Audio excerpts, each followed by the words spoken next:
Anonymous. Cyber attacks. A new kind of warfare. Hackers and activists. Security leaks. Computer hackers. Hackers. Activists.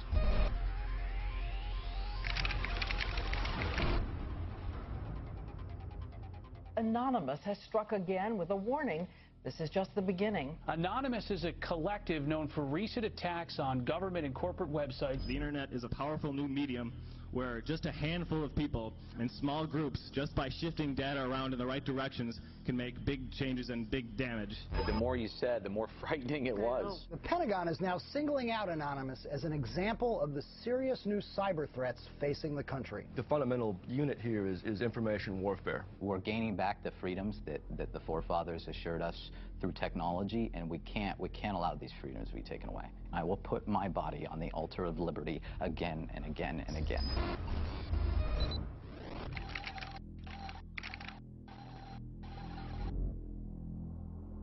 Information is the weapon, and information properly understood and properly used in an honest way is more effective than anything else in the world.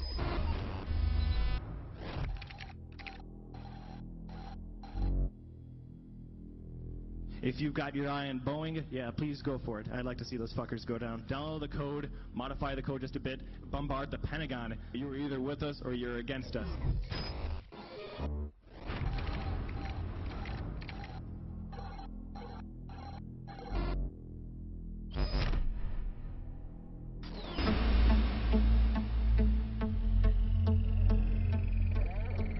You have 15 minutes available for this call.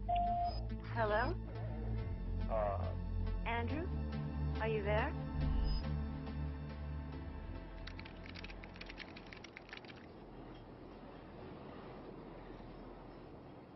It's not scary to be going to prison? No, I never was scared to be going to prison. There's all these cool people, and I'm learning all these cool things, and you know, I'm making lifelong future friends, and you know, it's future business partners, certainly.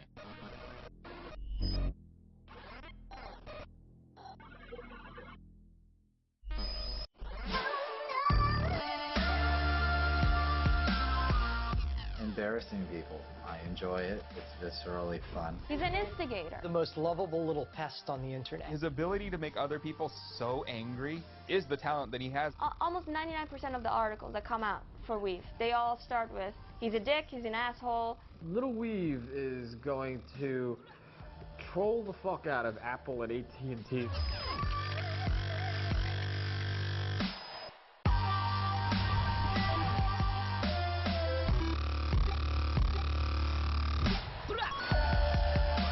How do I plan on keeping my cornbread safe in prison? I will stab a nigger that dares reach across my plate.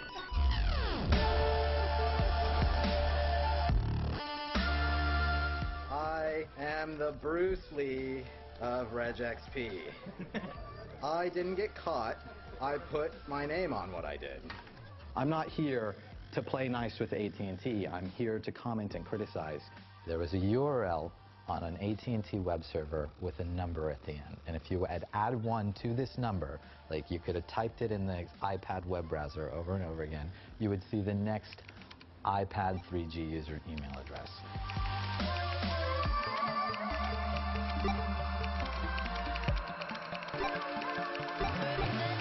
Here's AT&T handing out a complete target list of their customers. It was morally required to come forward and sort of put them over the coals for this.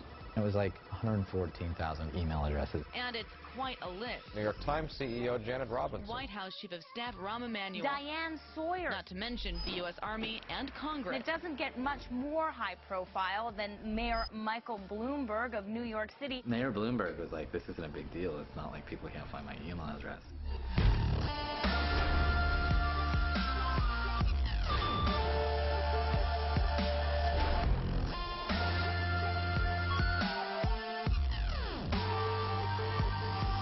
I'm aggregating public data and using it to criticize people whose politics I dislike. The FBI is combing through people's emails, grossly violating their constitutional rights. I think I have moral superiority here.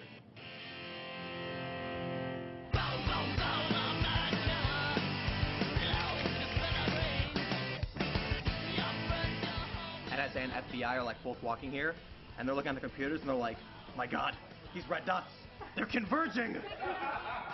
They hit a button. No black SUV. There's been black SUVs outside like the past couple days. So. All the red dots are in the same room right now. There's gonna be even more later. Magic fucking genie. You're actually in power. You're in charge. The most drastic improvements that need to be made are in the education system. We need to give people the kind of classical Western education that they used to have. We need a curriculum that embraces, you know, like Keats and Byron. It doesn't sound revolutionary. It's absolutely revolutionary. We have people in power that have explicitly engineered our education system to make people dumb, obedient, and uncreative. Getting them out of fucking power and remaking it so people can be free-thinking, well-educated, sensible, non-reactionary people. This is a revolutionary thing, and it's probably going to require a whole lot of bloodshed. Why has the FBI targeted you? They have, by their own admission, been surveilling me since I was 15 years old. That was in the search warrant they used to kick in my door in 2010. And why? They wanted me to inform on hackers on the internet. You know, like they've tried to get me to do that many times. There is a congruence between whistleblowing and hacktivism and hacktivists. The similarity is speaking truth to and of power, revealing the power structure, whether it's corporate, whether it's government, or both. I was a senior executive at the National Security Agency, and I served there for about 6.5 years. I blew the whistle on the secret surveillance program called Stellar Wind, which were the foundational surveillance programs that ultimately Edward Snowden, 12 years later, is now disclosing through reporters and journalists. The government went ahead and prosecuted me under the Espionage Act. And I faced, it was a 10 felony count indictment. I faced 35 years in prison.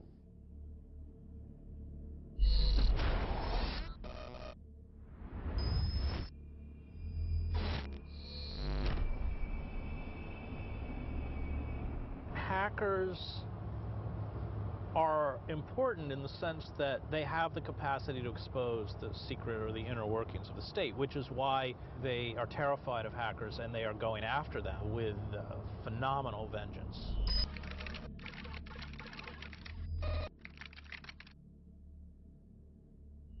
We are looking at increased transparency. Unprecedented transparency. They want to avoid scrutiny. So our response, our best weapon, is to bring scrutiny to them.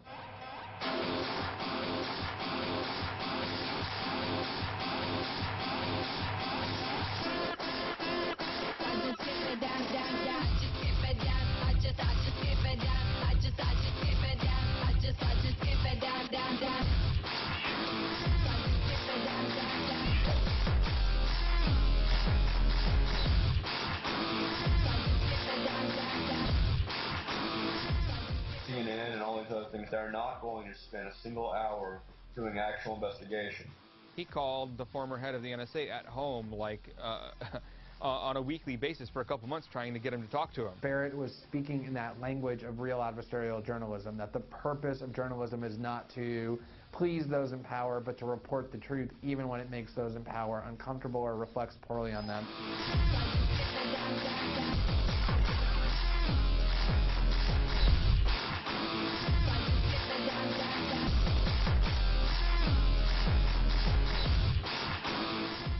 29 years old, a cocky college dropout, a self-described anarchist, Brown proclaims he is policing wrongdoing. He was brash, he was cocky, he was arrogant. He's fucking full of himself. He's awfully narcissistic. He held court, so to speak, from his bathtub. Fucking around on Tiny Chat. Focus, but you can't take away our focus. We're growing up in middle of a digital ruckus. You can say fuck us, I am putting on the stoppers. We could be hackers, I'm making it I like it. While we become workers, you become golfers. The modern day coppers beating on us for the papers. The take of NBC Brass was Barrett was not a very appealing character. He was not somebody that they wanted to tout as in any way heroic or doing an admirable thing. Barrett was somebody who was very open about his own struggles with substance abuse. He was on a maintenance drug, like a methadone, like he was on Suboxone. At least he was trying to stay off hard drugs, you know, to be on at least a medicine.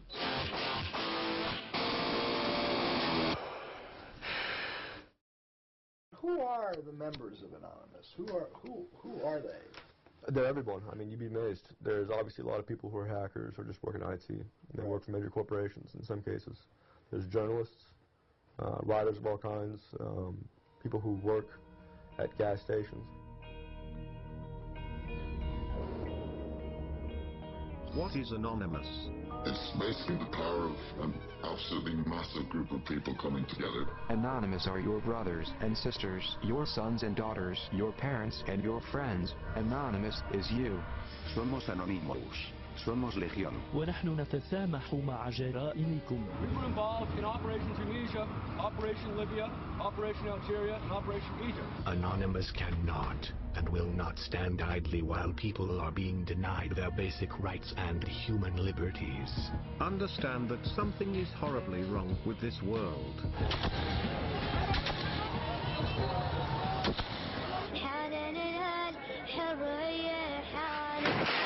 The Tunisian government has made itself an enemy of Anonymous. The Egyptian government has revealed itself to be criminal for the good of mankind and for our own enjoyment. To end the corruption, we must expose it. If you are working for a corrupt company, leak the data. If you are working for a corrupt government, leak the documents. Think for yourself. Question authority. Join us in this battle for freedom of information worldwide. Remember, we are you. Anonymous is you. And you are anonymous. You are fighting for yourself, the web, and for the next step in evolution. It's a very interesting relationship Barrett has with Anonymous. Barrett's anonymous. He's their spokesperson. Barrett's not anonymous. He's not their spokesperson. Is Barrett really anonymous because he doesn't hack and he doesn't really have computer skills? Well, does he have a Guy Fawkes mask? He was fulfilling a very valuable and important function, which was to give Anonymous the legitimacy it needed. He was the person who was willing to go on record.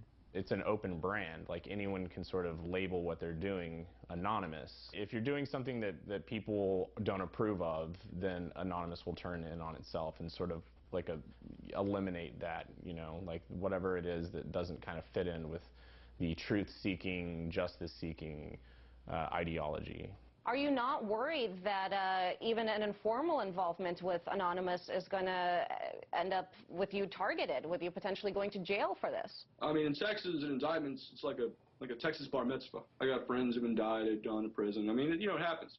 He was interacting with other hackers. A couple of times he wanted to make the point that he was not a hacker, that he was of the community. Anonymous members try to hack into people's personal accounts and attempt to post personal information. We haven't tried to hack into anybody's personal, like a military person's personal account. And if we did, we wouldn't fucking go around bragging about it beforehand. We would wait until we were done. This article is also poorly written, and I object to that. He wasn't able to just kind of do anything cleanly without people giving him a hard time about it. My actual title is Cobra Commander. So that's something that needs to be acknowledged, I think, further. I also go by faggot now. They use that non-pejorative fag.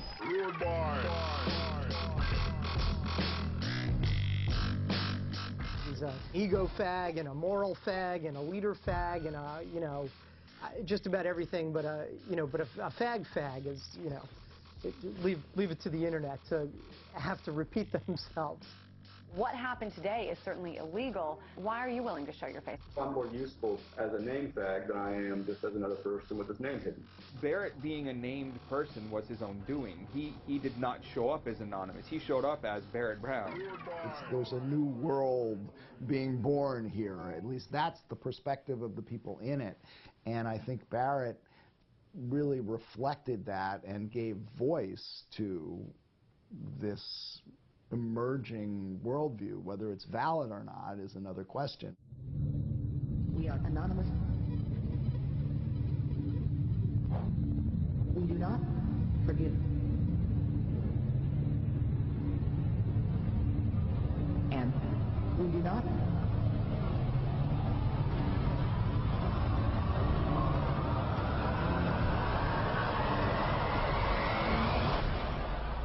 forget. I'm the de facto leader of a movement, screaming hack the planet back in 99. Activism in its prime. Sabu spoke about things in terms of this being a movement for revolution, and everybody was his comrade or his brother. He had kind of built himself up within Anonymous and had this reputation of, like, doesn't give a fuck freedom fighter. There's de facto leadership, de facto organizers. Someone had to have the idea and start bringing people in. So for a little while, they're going to listen to this guy. They're going to say, what are we doing here? Why are we doing it? There are two types of hackers. There's a ghost hacker who constantly changes his identity so nobody knows who he is or even how to really get a hold of him. And then there are people with permanent fixed identities. Subversive. Fuck the feds.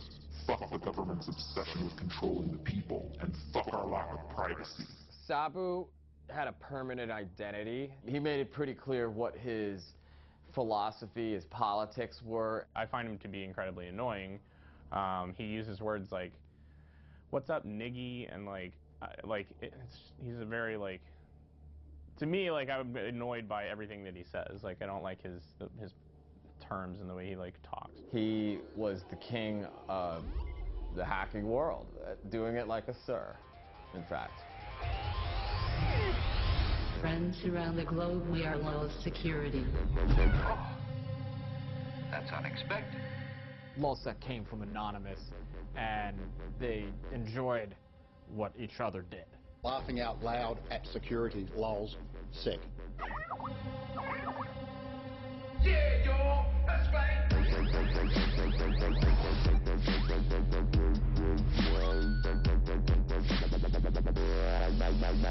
Greetings from Anonymous. For the past decade, the government has tried to take control of our internet ocean. The Lulz boat was just sailing the infinite seas of hacking excellence, hacking the shit out of everybody. Yeah, y'all, that's right. We have Fox, X Factor, Sony Pictures, FBI affiliate, CIA, PBS, Senate, Bethesda, Sun, News of the World, Arizona Police Department, AOL, AT&T, NATO, US Navy, your mother. Who's next?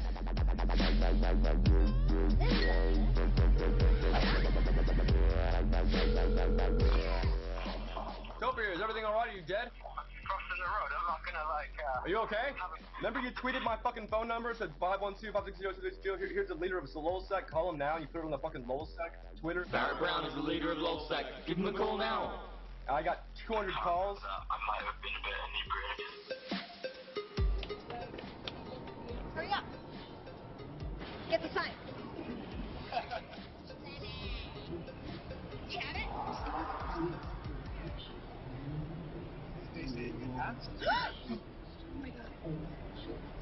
Oh my god. Oh my god. Oh my, you did it, man. No, I'm watching it. I'm standing here watching it. You did it. It's working. It's totally working.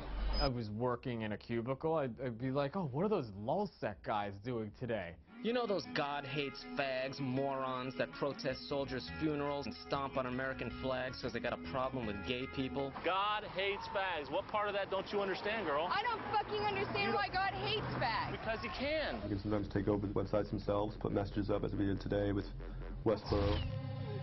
That's unexpected. If you check downloads.westboro Baptist Church right now, you'll see a nice message from Anonymous.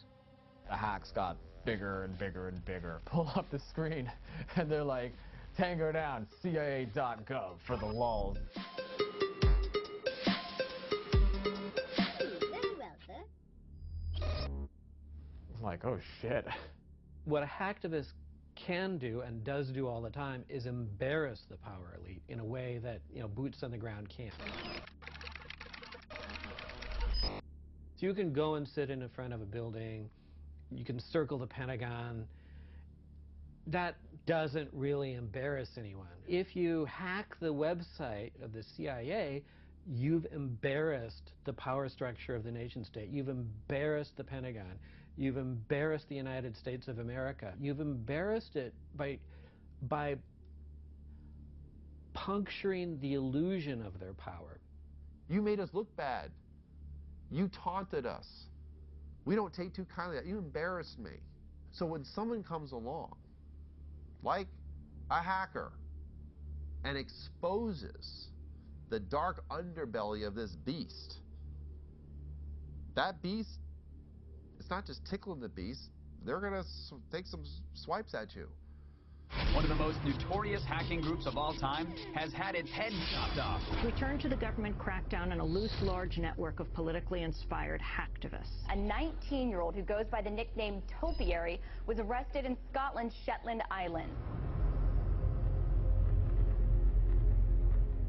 The FBI will pull in some 17, 20-year-old kid and threaten them with 100 years in prison just to get them to inform on people. There were at least 3, snitches involved in the takedown of Lulzsec.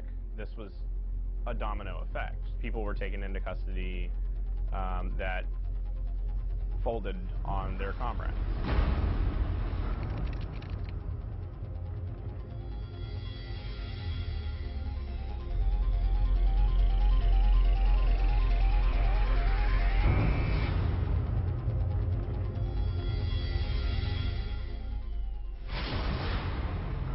Want to speak to me? Want to join the fight? Go to Wall Street and protest. On September 17, 2011, Sabu comes back on Twitter from his month-long absence, and he's like, "Rise up, my fellas." The next thing I know is 18 chat rooms are linked together, and everybody's working in this Occupy Wall Street chant, and holy shit, all right, so let's get to work. They took your money. They took your freedom. They tried to take your courage. Now we know you cannot be stopped.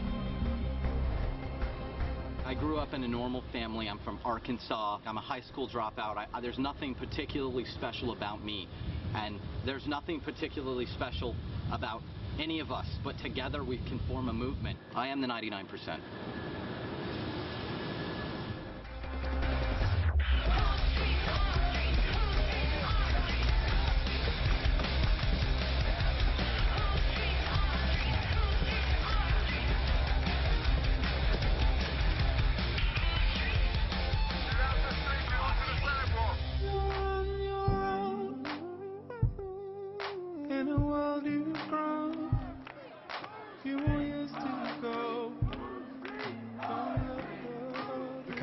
Tricked us into going down a one-way street, and then they kettled us because we were on a one-way street.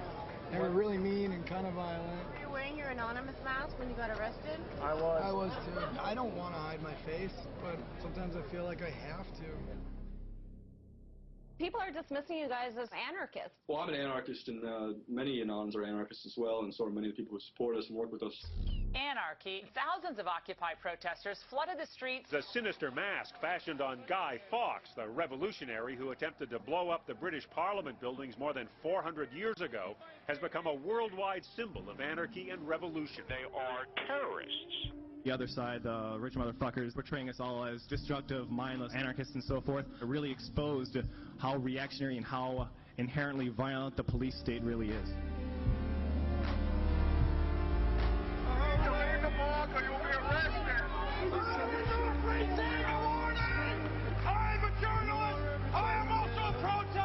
This guy was just arrested, didn't do anything illegal. This guy was just standing around too.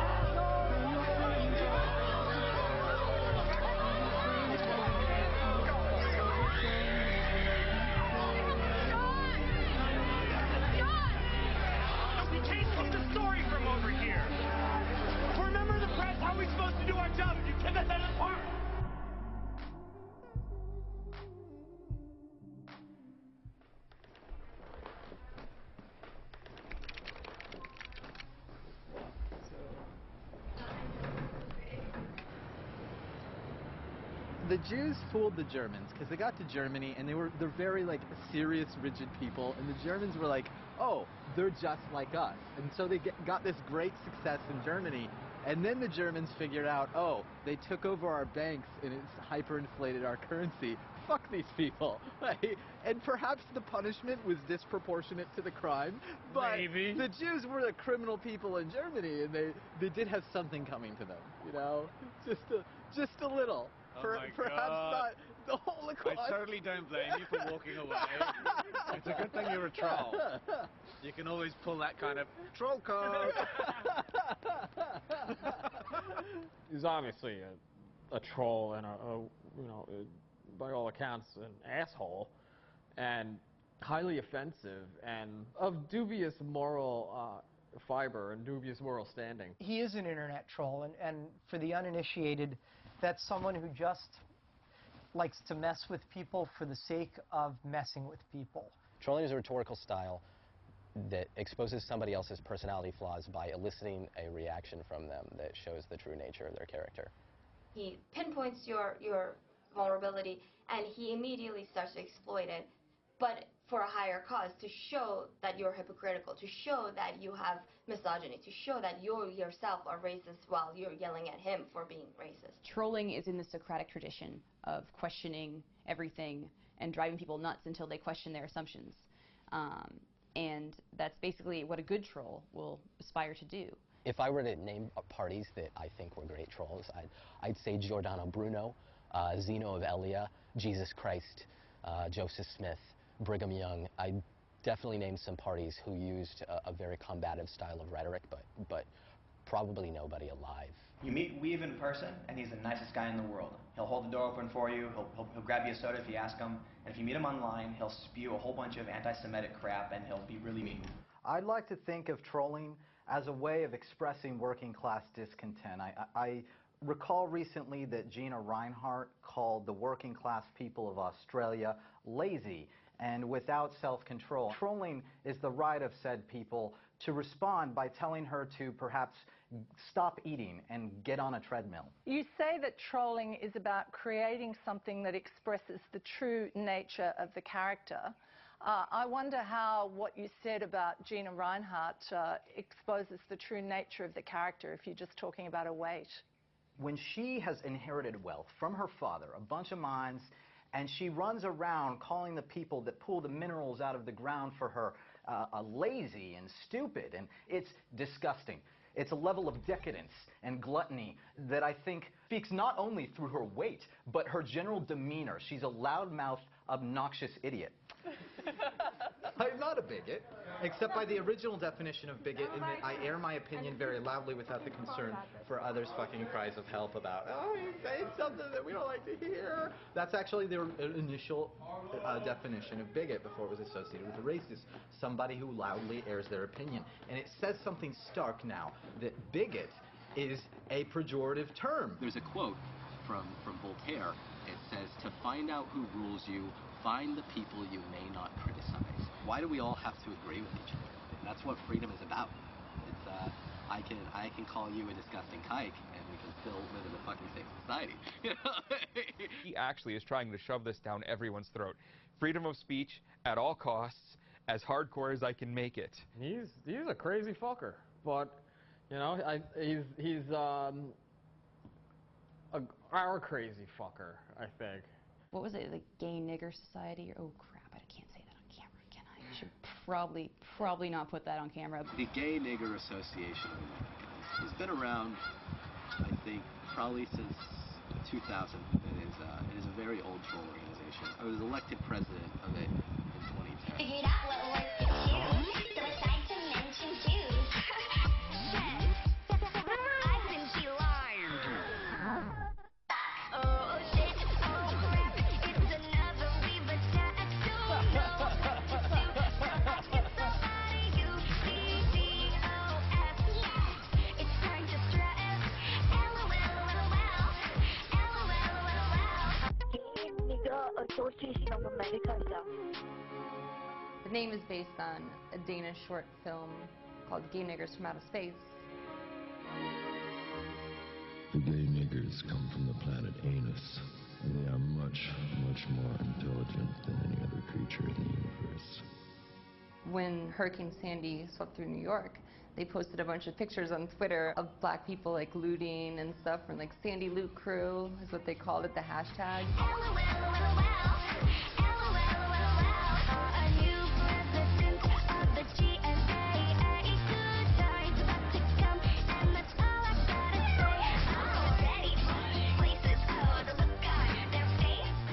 Tons of media outlets picked it up. If people were tweeting out pictures of white people in suits stealing TVs, the media would actually investigate it and be like, all right, this is bullshit, instead of just reporting on nonsense without any forethought. Trolls in trouble. Computer hackers find themselves on the wrong side of the law after breaching AT&T security. I mean, I guess there's like a blurry line between like Goat Security, was it a troll or was it a hack? But I mean, the name Goat Security invokes that terrible image of that ruined my childhood. He named his company Goatsy Security, so if you know what Goatsy is, G-O-A-T-S-E, I'm not going to explain it. Hey, there's a gaping security flaw here.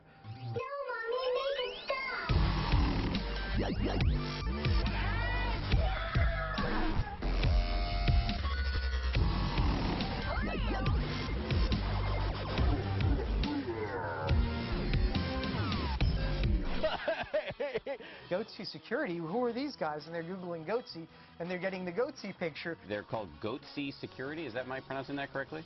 Yeah, that's right. We're analyzing coverage from Bloomberg, Goatsy, The Register, and Forbes. Goatsy Security would expose the gaping security holes in your systems. A corporation like AT&T and Apple, you know, the only way you could really get to them was literally to send it to the media and make a gaping asshole mockery of it. We're here today to announce that our office has filed criminal charges against Andrew Ornheimer.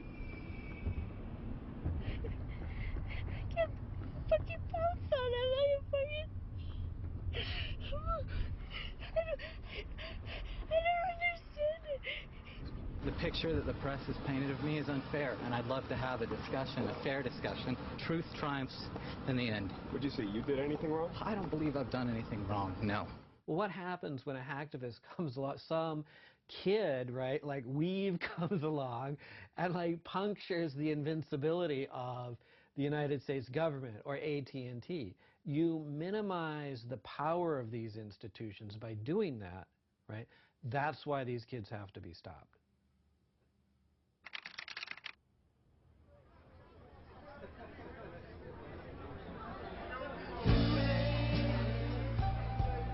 My time has come, sent shivers down my spine, body's aching all the time. Goodbye, everybody, I've got to go.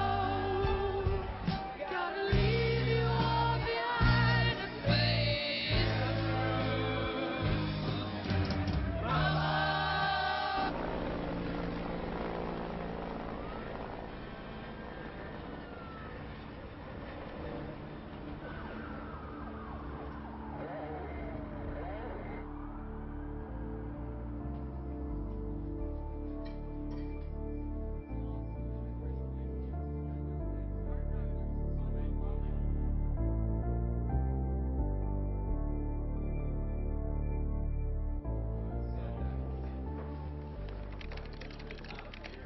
Come on, everybody.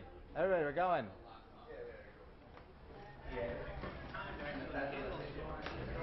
Can you whistle the Ode to Joy?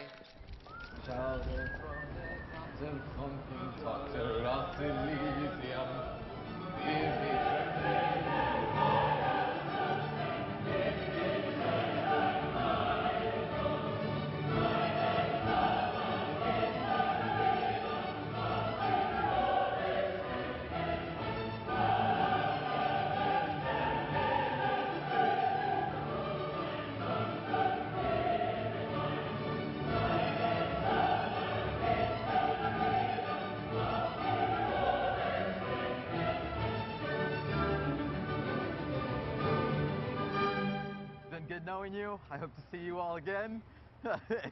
If not, Right me sit and keep causing trouble.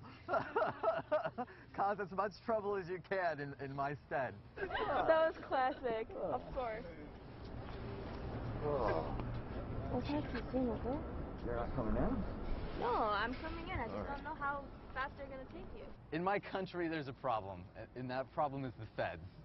They take everybody's freedom, and they never give it back. I'm going to prison for arithmetic.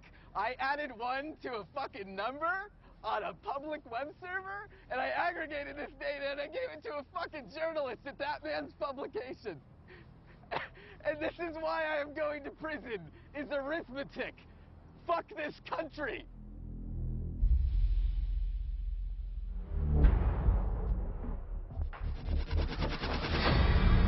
America's priorities are our priorities. We are developing solutions that prevent cyber threats from becoming cyber attacks.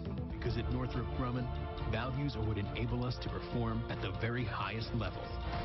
Because we know that what we do affects the security of our nation and other nations around the globe. Northrop Grumman. CACI. Lockheed Martin. Booz Allen Hamilton. Abraxas. Palantir.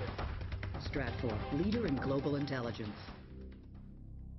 A lot of these companies recruit very much from the CIA and from the military intelligence and that kind of thing. That's very, very common for board members in particular to be either ex-generals, ex-CIA, ex-NSA in some cases. Even people who are paying close attention to it, like me, had never really focused on those players before until Barrett started doing the journalism that he was doing. There's always been contractors. We had contractors during the American Revolution. Let's be real in terms of history. We've never had what were defined as inherently governmental functions, including the centerpiece functions of the intelligence system, the most secret being turned over for profit to corporations. If you have that kind of control because of the accesses you're granted and the government giving you the deep state intelligence, the deep state data, guess what? You get to serve the state. You get to justify its continuing existence. You're going to color the world with the mentality of the state, which is the world's a dangerous place. There's lots of threats out there. It's a target-rich environment. These are people that are in this to enrich themselves, right? They're people in the government and they're the people in this business. And they don't care that it's not helping anyone. These are not patriots. These are people that maybe have military backgrounds. They might think of themselves as patriots, but they are not patriots. We can meet and surpass shareholders' expectations. Branch into adjacent markets and pursue billions of dollars in unconstrained growth opportunities. They're invested in the security theater. Hundreds of billions of dollars have been spent on national security, ostensibly to protect us. I can actually say it's actually in the trillions. The total amount of money. I would argue it's the largest redistribution of wealth in the history of the United States. Wars are not meant to be won, they're meant to be continuous. And if you want to hold a continuous war, whether in real life or on the internet, then you need an enemy that can't be destroyed. And Anonymous is impervious to really being destroyed because it's decentralized, it's everywhere, and it doesn't even have to exist. I mean, they could just say it exists, and then it would. And it's sort of just like terrorism. Terrorists are everywhere. Terrorists, your neighbor may be a terrorist. So, you know, we have to remain vigilant, you know, and that's the same thing that's basically happening online. Right now I've got Barrett Brown, founder of Project PM and one of our cyber experts. Barrett Brown joins us now to break it all down. So is this an official declaration of war against Booz Allen Hamilton and possibly other contractors? Yeah, we just got around to declaring that war just now. I still collaborate with some anonymous participants within my own group, Project PM, acquiring more information and bringing attention to what's called the intelligence contracting industry.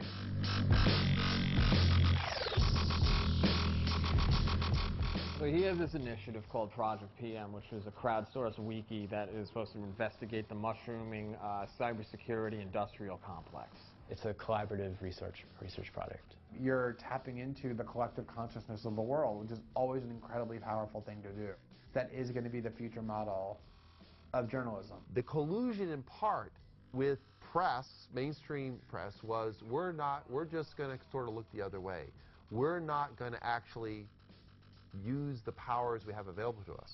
He was building up this database of who is doing what with who, you know, what intelligence firms are working for what government entities, what outside ones are working together, what contracts have they landed that we don't like, you know, all that type of stuff they don't want the public to know about.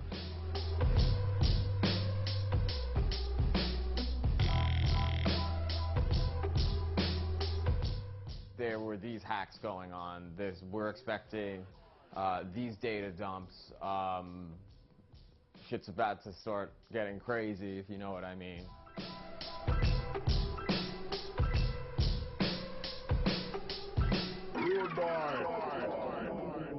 Going through, you know, thousands of emails is kind of a huge undertaking. It's a lot of reading. Did you do that? Go through hundreds of emails? Can I say that? These people were contributing to what they believed was a journalistic project. They were contributing anonymously, they thought, to help the cause of journalism. Obviously, Barrett was onto something. Otherwise, there wouldn't have been this type of reaction.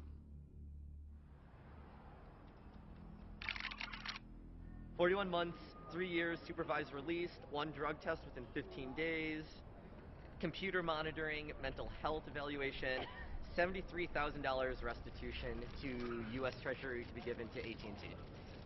He reached for his phone, he reached for something, they fucking tackled him, handcuffed him, took him out for like 15 minutes. He came back, not just in like handcuffs, but like with the thing around his waist, like the big chain, laughing. Like, it's seriously like walking around the courtroom, just going like that. I gave him the thumbs up. You guys fucking seen this?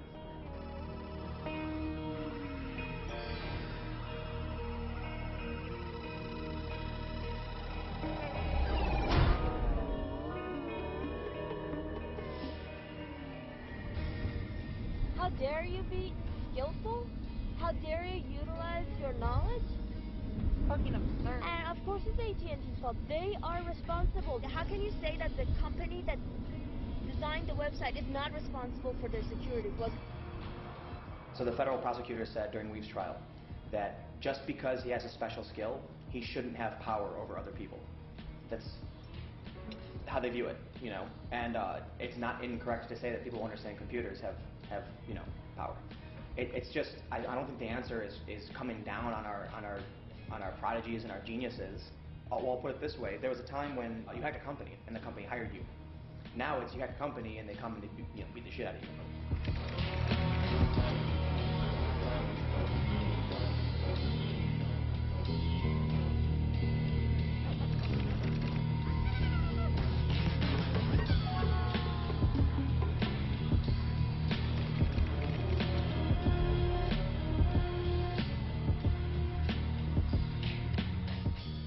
Hackers, hacktivists in prison by virtue of pointing out weaknesses in the very structures that we depend on as our common good.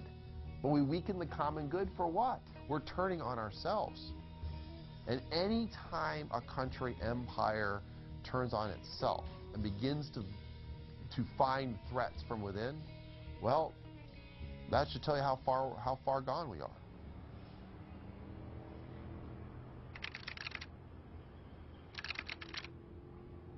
Howdy, Internet. My internet blogging must have pissed somebody off. They have cut off my fucking TrueLinks access because, of course, we live in a country with a childishly authoritarian government that can't handle anybody saying anything mean about it on the internet. And I miss you.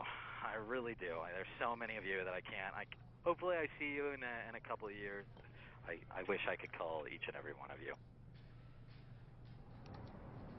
I'm still in prison. I've been denied access to both sunlight and food. I can't tweet via the normal means any longer, but I will still read everybody's responses. It'll be snail mailed to me. Fucking barbarism.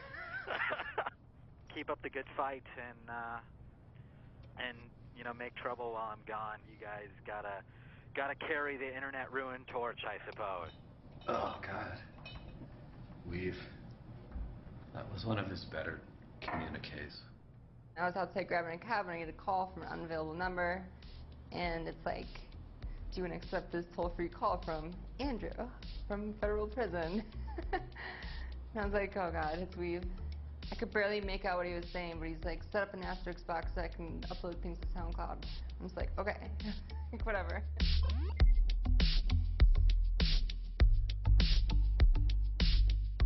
He had email access for a month, and then they took it away because they figured out that he was sending messages to another person who was tweeting them out from his account. He and someone else had like code words set up, so if I said like, say this to my mom or something like that, then the next line would be a tweet. They were trying to shut him down, and we found a way to subvert it.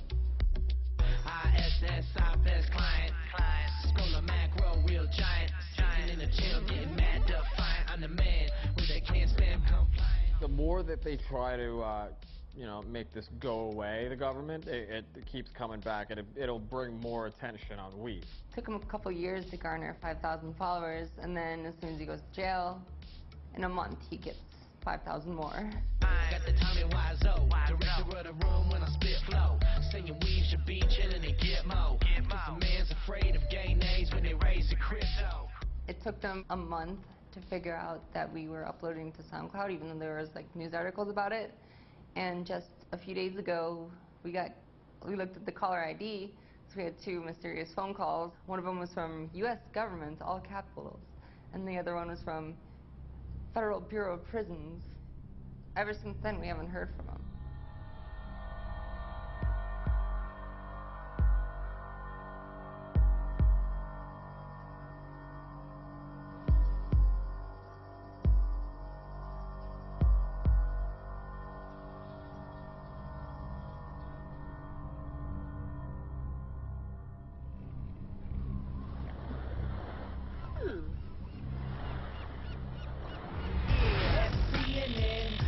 The interview, send the prisoners to the nickname Sabu. On ISC, man, reconvening in the 99, spoke that shit down, screaming. Out of kind of the ashes of lulzsec, Sabu wants a new thing, a new group, a new cause going forward, and this becomes anti-sec. With the visuals of machine guns, this was no longer a laughing matter, and they were not playing games anymore. He was training people to attack government websites and attack large corporations and businesses. Pound anti-sec. Pound it to the bleachers. Pound anti-sec. If you're sitting below deck in the low boat, salute, bitch, and show some respect. Pound anti-sec. Greetings, pirates, and welcome to another exciting Fuck FBI Friday release. For Fuck FBI Friday, we are releasing 1 gigabyte of private emails and documents. It was asking for trouble, and trouble came in a way that even, like, nobody could have even written this.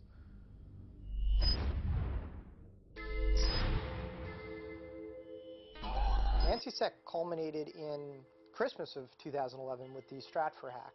I remember like being with my family around Christmas, like glued to my computer, like looking over, trying to interact with my family, right, at the same time as, you know, the Stratfor stuff's going on. And I guess there's that glee that happens, right? The glee that happens whenever, like, oh, this happened, this big hack. Some people are just hanging out, you know, because it's like, you know, I'm a devotee to train wrecks. And other people are, like, seeking out knowledge. Stratfor is a private intelligence contractor. They act as a outsourced private version of the CIA. The national security journalist Joshua Faust or Faust maybe, he said that Stratfor is no different than a private investigator, but PIs don't have the sort of clientele that Stratfor had. Hunt Oil, National Oilwell Varco, Emerson Electric, Dell Computers, Northrop Grumman, Lockheed Martin, Department of Homeland Security, Defense Intelligence Agency, U.S. Marines, and they don't have the sort of informants that Stratfor has. Israeli Prime Minister Benjamin Netanyahu, Mexican diplomat Fernando de la Mora Salcedo, DEA pilot and sometimes supervisor William F. Dion, giving them information off of JWIC's top secret classified computer network. So that's not the PI that you would hire to see if your spouse is cheating on you. That's Stratfor.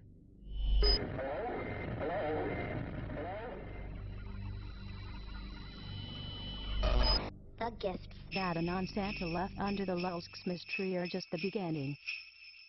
Cyber thieves made off with the personal details of hundreds of thousands of subscribers. They woke up to find that they'd given an unexpected Christmas present of $50,000 between them to numerous high-profile charities. Here comes Santa, here comes Santa. Expect us. Here comes Santa Claus, here comes Santa. Julian, please dance with me.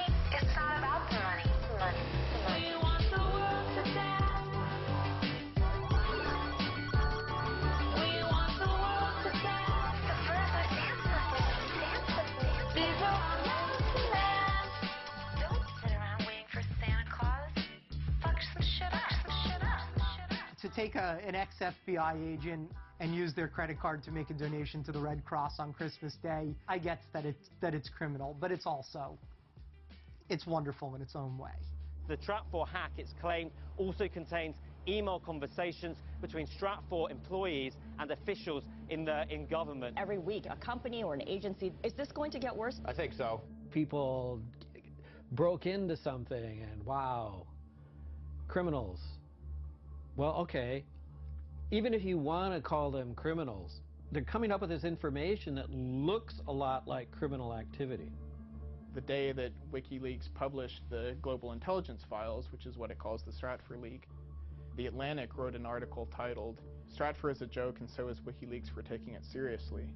And that was the very day of the leak, so surely they didn't read the 5 million emails that I've spent more than a year researching.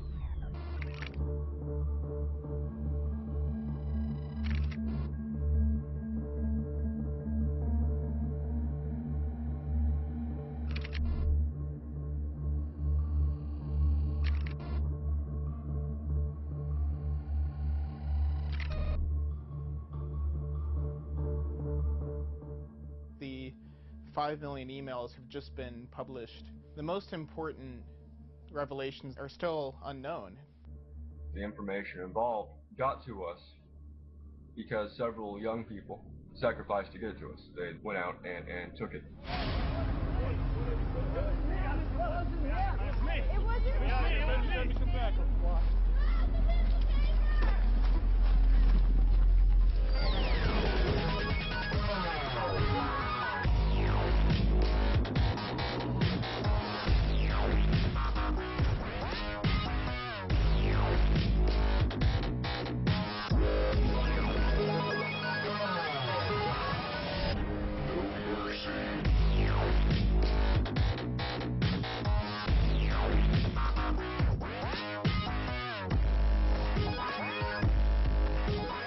Infamous anonymous hacker Jeremy Hammond, #1 on the FBI cybercrime list, pled guilty to Christmas hacking spree.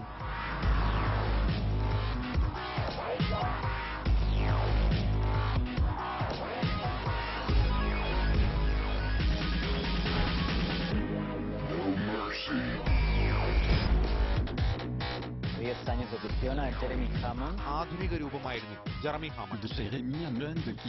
Known as the electronic Robin Hood, Jeremy Hammond. Computer hacker Jeremy Hammond has been sentenced to 10 years in prison.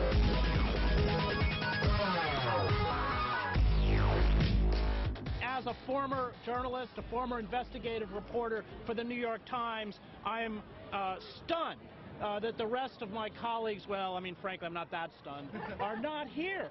Jeremy's going to jail for 10 years. I don't think a lot of people in this country are going to find out about it if the New York Times doesn't cover it. That's just the way that the media is set up right now. There's a lot of people on the outside supporting him.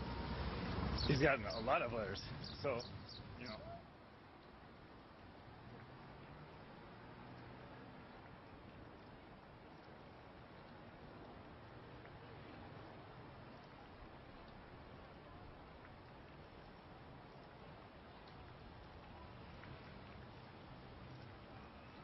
Hammond's actions are acts of civil disobedience, fundamentally. In hacking Stratfor, Jeremy Hammond achieved some degree of transparency. It opened our eyes to things that we needed to see. सच का साथ दिया है और उन्होंने सिर्फ उसी को सामने लेकर आए हैं जो सच था। 25 years after Bhopal, after a gas tank released toxic gas into the cities surrounding the factory, they were monitoring dissent and demonstrations against Dow Chemical.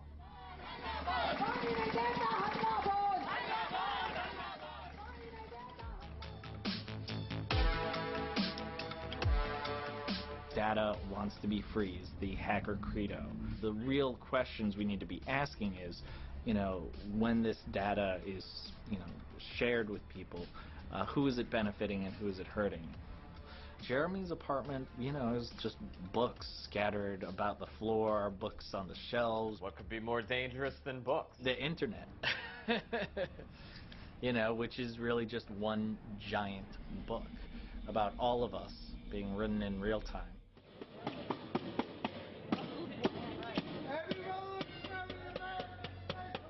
To the extent that Jeremy Hammond is responsible for those 5 million emails, he did something entirely necessary.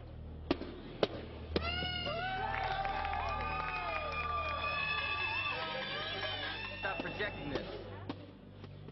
If the U.S. was a country that was actually governed in accordance with the rule of law, then I would be the first to oppose any crime against any company, including hacking. But the fact of the matter is that this is not a country governed by the rule of law. We love you! We love you! We all love you, Jeremy! We all love you! We all love you! Jeremy, flash your light! Jeremy! Yes! Jeremy, flash your light! Your mom is here! Your mom is here! She loves you! She loves you! And I'm proud of you too, boy!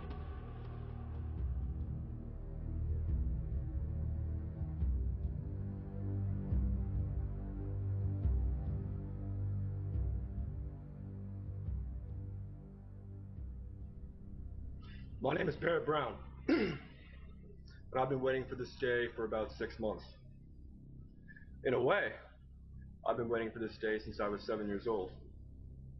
On March 5th, I received communication from a certain individual saying that I was going to be raided the next day at my home.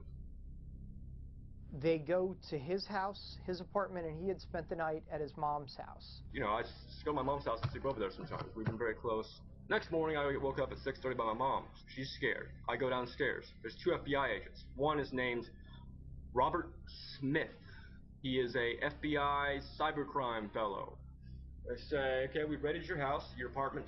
Do you have any laptops here you'd like to give us? And I said, no, I don't have any laptops here you'd like to give us. So they get another warrant for his mother's house and find the laptop. Then they charge his mother with obstruction of justice. When I was 7 years old, I first heard the term FBI. My parents were fighting a lot. My dad would sometimes get angry and throw things at my mom. And part of the reason for that was because my dad was being indicted by the FBI. I went from living in a nice house in Highland Park, one of the nicest communities in America, to living in a 2-bedroom apartment with my mom and grandma and sharing a bed with my mom for the next year when I was in 3rd grade. They'd gone after his father and bankrupted his father, and his father was eventually found innocent and apologized to by the court. So basically, the FBI ruined his family. When I was in the backyard, I remember I heard the Mexican FBI agent bring the other one back in and said, oh yeah, the bad guy's back here. It was that day I realized I'm a bad guy. You know what, I had no idea beforehand. And even now I still have trouble really sort of internalizing that. But if the FBI says it, it must be true, and from now on I am a bad guy. It's kind of like a quad, and everybody in the apartment complex can hear this man ranting against the FBI on the balcony. And I'm getting a little bit concerned, but I also want him to have his, because he's very brown. He says crazy stuff.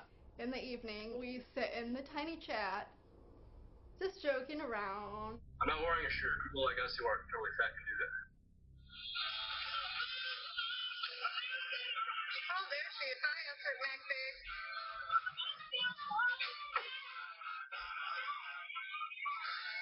An on forecast.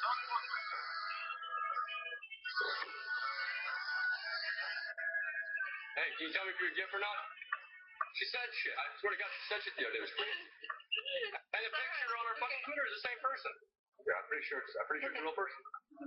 Oh my god. Look at your You don't have to really think I'm it's like super passionate about this argument.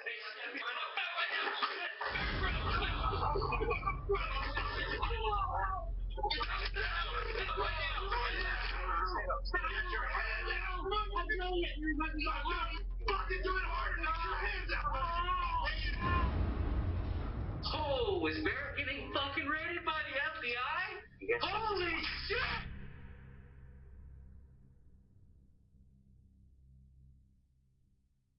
If you're in the place getting raided, okay, you don't know anything because all of a sudden your utilities go out. And the utilities go out because they're concerned that the concussion grenades might start a fire. So they don't want the gas or electricity running, okay? And none of the stuff you see on television where, you know, they go at the door with the battering ram. No, that door comes down in one blow. Okay, and you're down on the floor, okay, with one of these macho jerks pointing an assault rifle at your head, swearing at you and telling you to freeze or he's going to blow your fucking brains out. The second agent came around in his camo with his gun, and he looked at me as if he didn't know there would be a girl there. Barrett's mother came over. She sees Barrett Brown V and then the ampersand over and over and over again on Twitter. Barrett Brown banned is a way that people communicate that somebody has been arrested. He's talking shit. There's no crime against talking shit. But maybe there is now. Robert Smith's life is over. So when I say his life is over, I don't say I'm gonna go kill him. But I'm gonna ruin his life and look into his fucking kids. How you like them apples? What kind of threat ends with "How do you like them apples"? It's like from like 1840 or something like that. If it was just threatening the agent and that's all he was being charged with, I wouldn't even care about this case. Let him and Special Agent Robert Smith go out back and duke it out, or let Special Agent Smith beat him up, or whatever he has to do. The second indictment comes, and then it's like a fucking kick in the gut.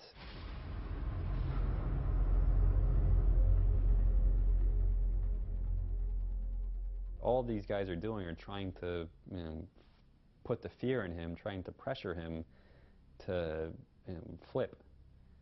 Barrett's such a stubborn asshole that he's never going to flip. Their claim is that he took a link, copied it.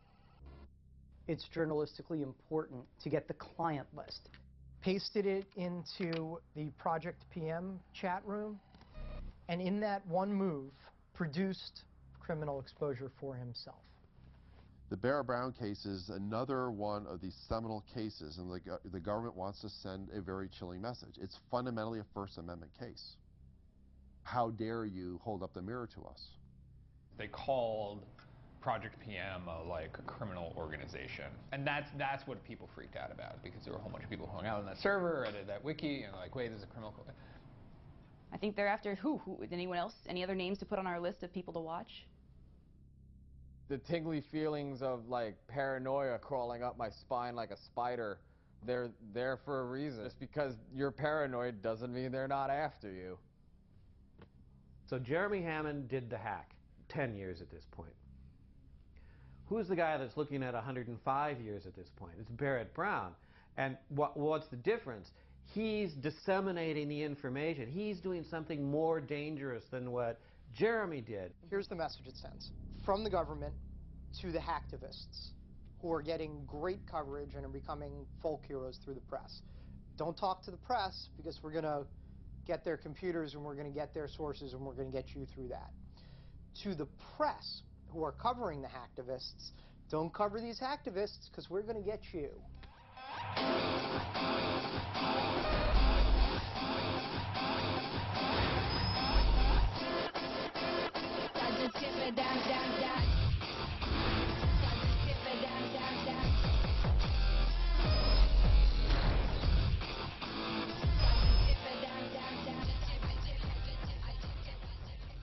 Here's what I want. 1,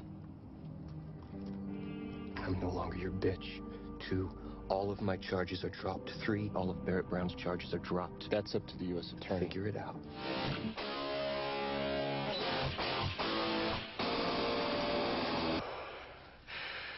Hector Xavier Monsegur was responsible for the arrest of Jeremy Hammond and other anonymous and LawSec members. Sources say he began cooperating with the FBI. I'm the de facto leader of a movement, screaming hack the planet back in 99. Activism in its prime, global hell had the dot mill.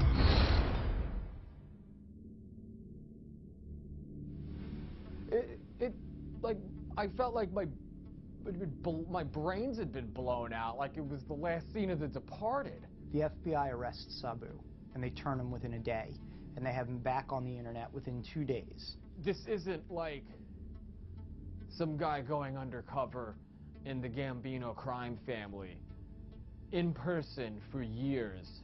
None of us had ever met him before. He was just this guy we knew from the internet. He talks the talk so forcefully with that kind of New York personality. You know, we are doing the right thing for the people. We are building this anew from the ground up. We are taking down the ugly, evil, capitalist, imperial machinery, and we are building it back up with our own hands, my brother, he says.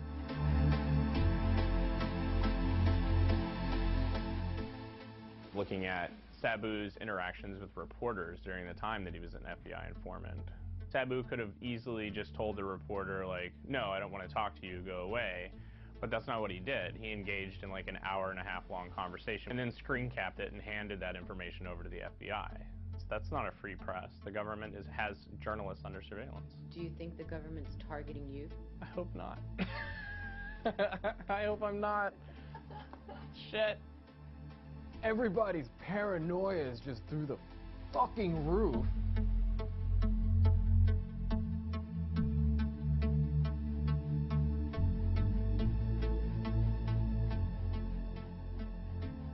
Wait a sec.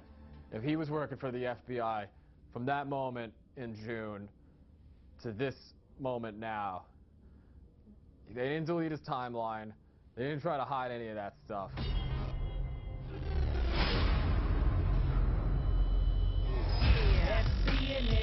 You want the interview, send a print message to the nickname Sabu.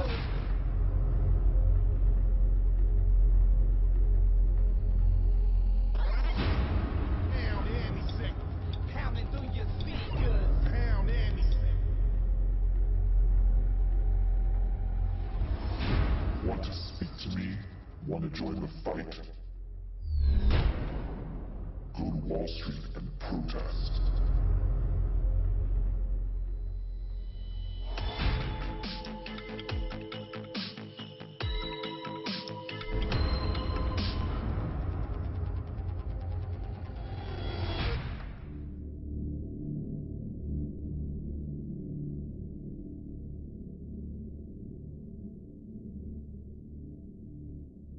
Sabu and Jeremy were partners in crime. They were the digital Bonnie and Clyde, if you will.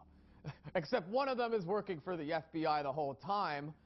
The FBI is operating in sort of a new theater, which is online. The government likes to use these hyperbolic terms referring to cyber warfare, cyber weapons.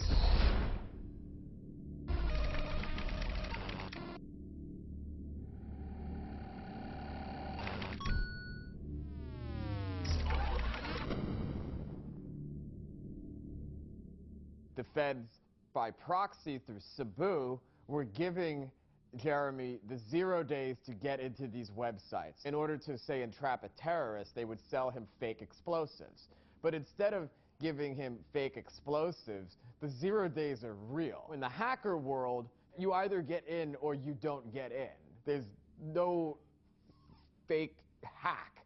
They didn't it wouldn't be a crime if it was a fake hack.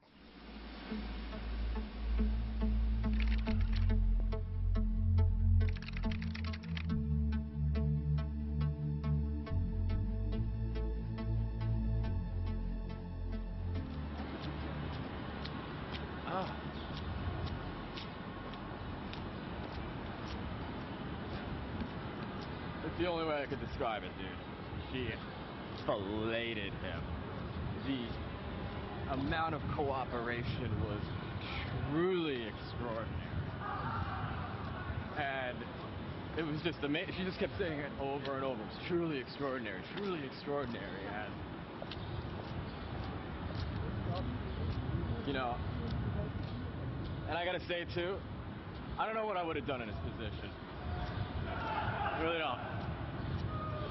Although, you know, you have to walk a mile in his shoes to understand it. There's a lot of people that are going to be mad, though. The amount of truly extraordinary cooperation that he gave. This was the first time anybody had ever seen him, at least publicly. Like, this was real. This was finally coming to a close. And he was facing the guidelines between 21 and 26 years.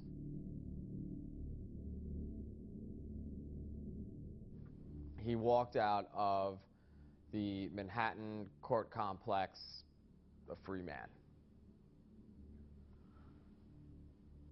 Yeah. He immediately cooperated with the FBI when they arrested him, and the judge said that that was probably the most significant aspect of the case, was that Sabu flipped so quickly, which enabled the FBI to sort of become a part of Anonymous over a 9-month period. They were apparently sitting at the computer with him at times. He had a camera in his apartment or house that was videotaping him every day. He was debriefed regularly by the FBI. Judge Preska said, and I quote, "I salute you." The prosecution and the defense and sort of built him up to be this sort of conservative folk hero, like the model FBI informant, the person who every informant should live up to be, to the point where it made it impossible for them to give him jail time. You can't. It would have been bad for the informant program for him to have worked that long, to work 3 years and then be sentenced to prison. Sabu pretty much neutralized Anonymous. Yeah. Completely. Yeah. Neutralized Anonymous. After he went down, everyone's afraid of following any leader, and they're also afraid of, you know, starting an operation on their own. In general, nobody trusts anyone. If you go on any IRC chat, they're all just talking about, you know, like, Who's the Fed? You're the Fed. You're a Fed. Yeah, what about Fed? Come on. Yeah, and what about that? Well, Like, forget even yeah, off. we know you're a Fed. At the end of the day, he's just a hacker getting used by the government. Sabu is the big snitch. Like, the 9th circle of hell is reserved for Sabu. Him and Cain and like Judas will be there with Satan. Lean back, bitch, we be sending an injection. Magic quotes off, join table in a section. Put it up on base, then it won't get erased. Then 20 million hits till you're down like some cavemen.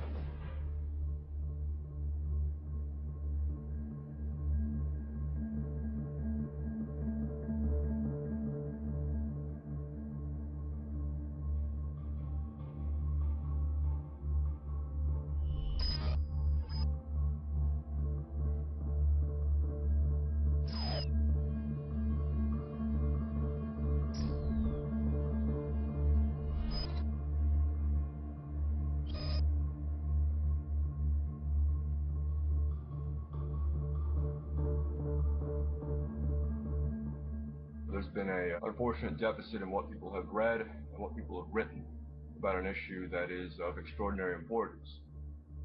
Trapwire.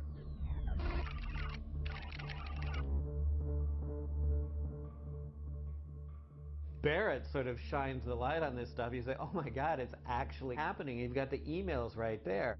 He stumbles across this. Stumbles across it, starts talking about it. Trapwire manages to take lots and lots of data from the closed-circuit cameras that are found in large urban areas and makes the information more actionable and functional. Trapwire is software that can match surveillance data taken from multiple closed-circuit cameras from across the country. Video feeds are fed into a centralized system that analyzes them for patterns of suspicious behavior. To understand trapwire, you have to understand sort of the larger context. Because trapwire is a critical piece of the surveillance apparatus. This is actually doing very large swath, persistent surveillance. In 2007, trapwire cost about $1.7 million to operate in Los Angeles County. What we know about how it functions is largely gleaned from those emails. Trapwire has been deployed in Seattle, in Los Angeles, in DC.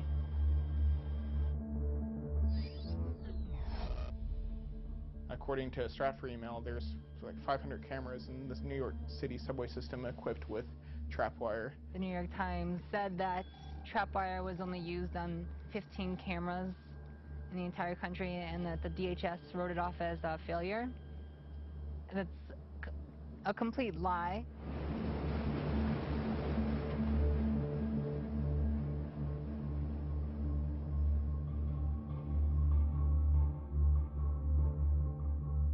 We had gone to 30th Street Station to troll trapwire, and so what troll trapwire was for us was essentially acting out these things that the security researcher Justin and other people had said this might work to trigger trapwire's alarms. Sitting there holding my laptop and looking around, and like a little bit. Tweeting, we did video. And they were being ridiculous about the whole thing. Obvious, yeah. Completely obvious. We ate with a senior official in the Philadelphia Police Department. During this, Homeland Security unit for Philadelphia Police had come to him and said, Dustin Slaughter and Kenneth Lip are at 30th Street Station, and they're worried that they're going to smash cameras, that we have something terrorist in mind. It blew our minds when we found out. They thought they were monitoring this. They actually were paying attention and freaked out about They're it. doing what everyone's worried about. Right. Like, Yeah. it's not Anarchists are running all over the place and smashing, burning, looting.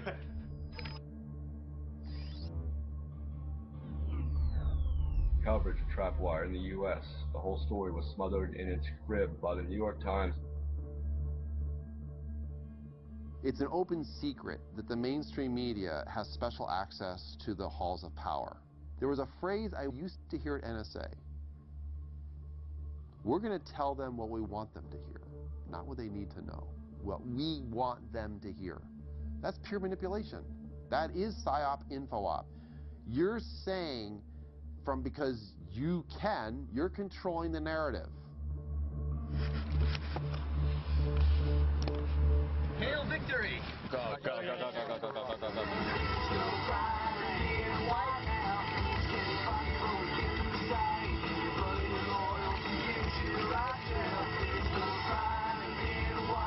Lost 17 pounds. Yeah, dude. I was in a hunger strike cell, and they were taking my blood to make sure that, like, I wasn't starving to death, you know? I was on hunger strike because they refused to give me my books, and my magazines, and my newspapers, and my mail.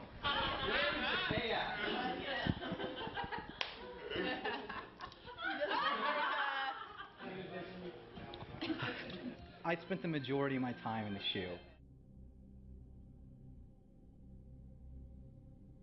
They were like, if you continue, we're going to force feed you. And I'm like, well, you're going to force feed me. Hey, I ain't backing down, you know. The infamous computer hacker known by his alias Weave is a free man after more than a year behind bars. An appeals court has now overturned his conviction. Every bit of an operation, they can't copy, so they hating. So I'm keeping my message close to the chest. I rock the knots on speed dial, case I got a social internal contacts that ain't taking fake mode. Oh no, my aim design dog, checking to see if it's suspended or if it got reset and appended to the essence. I TXT, the enemy is holding. Time behind bars has made Weave even more outspoken than before. I can't watch my society rot when a bunch of federal scum want to just throw anybody that they disagree with in a prison cell. It's the end of the West right now, and we got to fight for it. Somebody has to. You have no instincts to flee like Edward Snowden or Julian Assange. I'm not running. This is my country.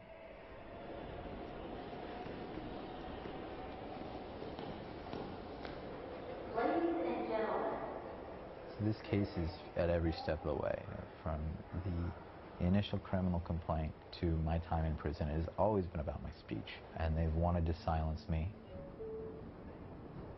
And they further punished me in prison and subjected me to conditions above and beyond any other of the prisoners at my facility because of my speech. They wanted me to disappear from public view and memory. It was inside the shoe, like inside the shoe.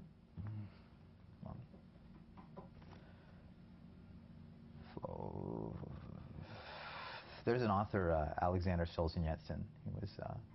He was one of the few authors that kept writing after Stalin told all the authors that they weren't allowed to write any literature that was compelling anymore. He ended up in a prison system called the Gulag, and he describes there the steps that they do to like try to break you down. And I kept checking off like the bullet points that he listed. He had like a 30 bullet point list of all the various interrogatory methods that they used in Soviet Russia. Temperature extremes are one of them, and they'll turn up the AC to like freezing temperatures while I was sleeping, you know, and then they'll pump up the heat during the day. So and like they come and I couldn't sleep because they would bang on the door every once in a while, and they'll shine the flashlight in your eyes, you know, and keep waking you up at night. They'll put you on a bunk and you can't even sit up, and there's a light like right next to your head, and it's pretty terrible, no doubt about it. It's pretty terrible.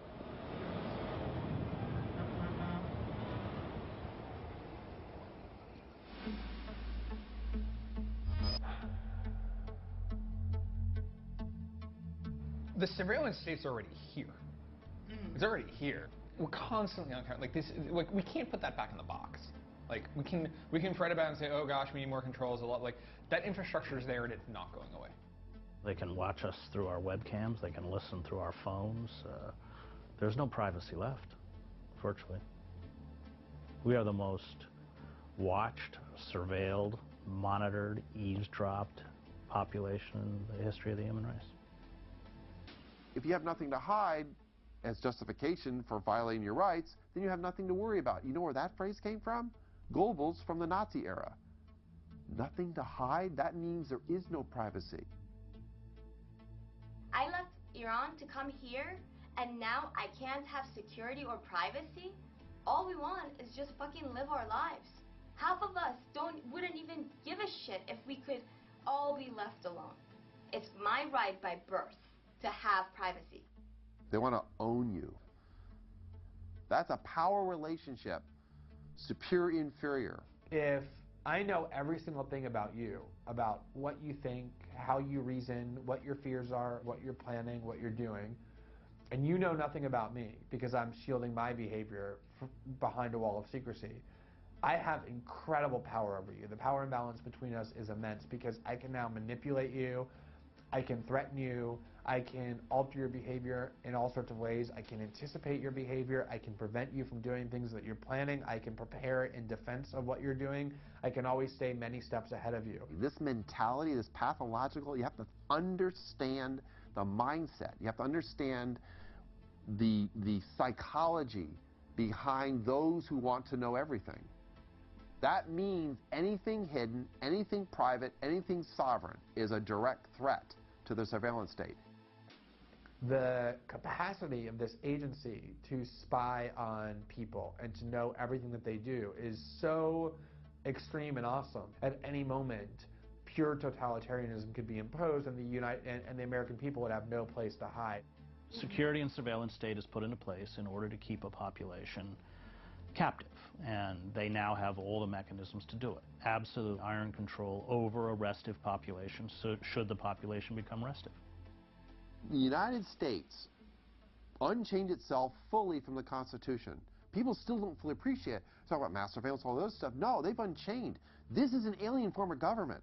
It's completely anathema to democracy. It's completely anathema. But obviously the government's not going to come out and say, hey, guess what? We're under national emergency conditions.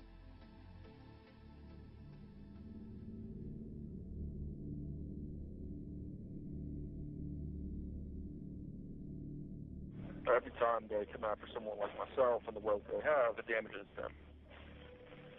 To the extent that these things happen and they get publicized, the population is antagonized. Now, I didn't get into this to stay out of prison. I'm still trying to figure out, how I can be most effective from here.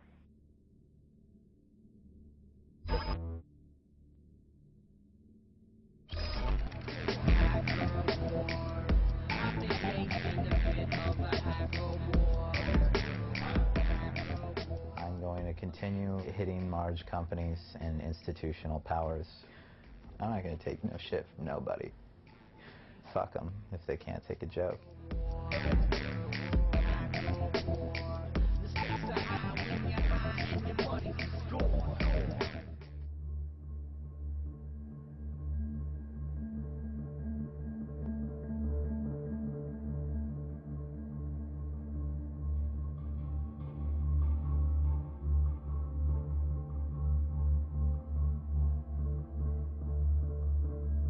I was not going to sit still and remain silent, because if I had remained silent, I myself would have been complicit in the conduct of a crime against the sovereignty of who we are as people. That's we the people, capital W and capital P, we the people.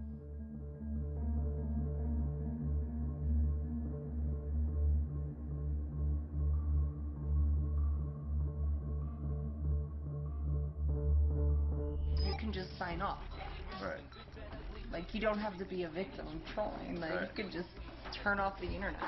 Every outlet, every avenue of avarice, some mavericks of information face up with the candidates, and cameras are there to document the struggle live in person. Take a peek behind the curtain, situations worse than anything the casuals and NBCs can dream of. Plus this team of brilliant bastards go on tearing the whole scene up. Journalists and media don't buy what they are feeding you, depleting you the truth because Sabu got off. Judge Preska and the attorneys and the defenders got on their knees and filleted him. That's like a lot more sex than I remember going on in the courtroom. Don't limit your activism to just the mere world of computers. Take it to the streets. We need more foot soldiers in the streets to fuck up shit. deep into the void.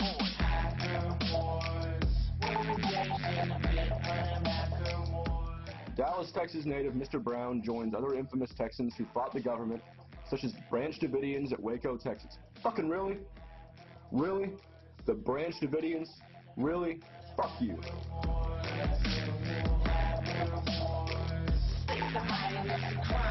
Play on the core.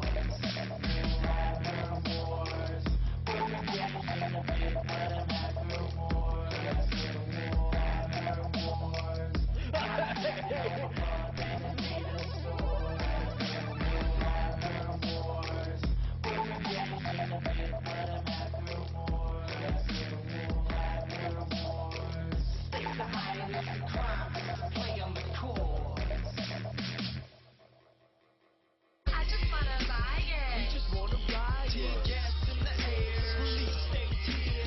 Nah, don't be scared, say it. I just wanna ride We need to it. act for change. On every single front of oppression, this war we have to rage. Or at least I'm gonna live today, no second of my cat. Get laid now. 6 feet, and if you wanna see me, then they're gonna have to raid. And when I do pass that full view to the vibe they can't contain. Cause chances are that I'll get locked or they'll assassinate me. But that's why we are here to fucking clash and rage against the machine that plans to take our brand and slaves in the stand and waste. And if we do not make a fucking stand today, there will be no tomorrow, so don't act today. Cause the whole globe could easily be a massive brave. And somehow we need to activate the other cats of space to go and agitate to get them mad to say it's about time we go and crack the safe. And you can call me crazy, well I am insane, but you should blame a compliment of that terrain and the ascertain and the fashion page, but I'm playing the shine and you can either best and rage to join the shit and realize. I just wanna ride it. I just wanna ride it. We just wanna ride it. Gas in the air. Police stay here.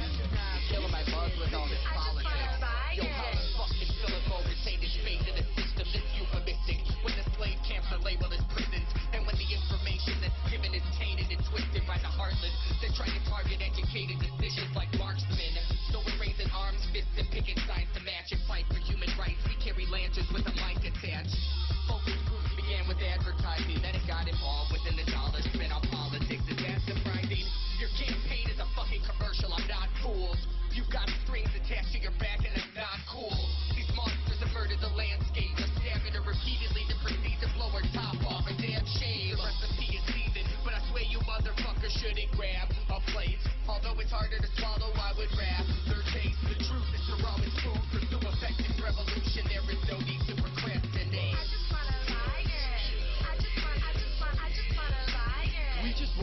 riders. Tear gas in the air. Police stay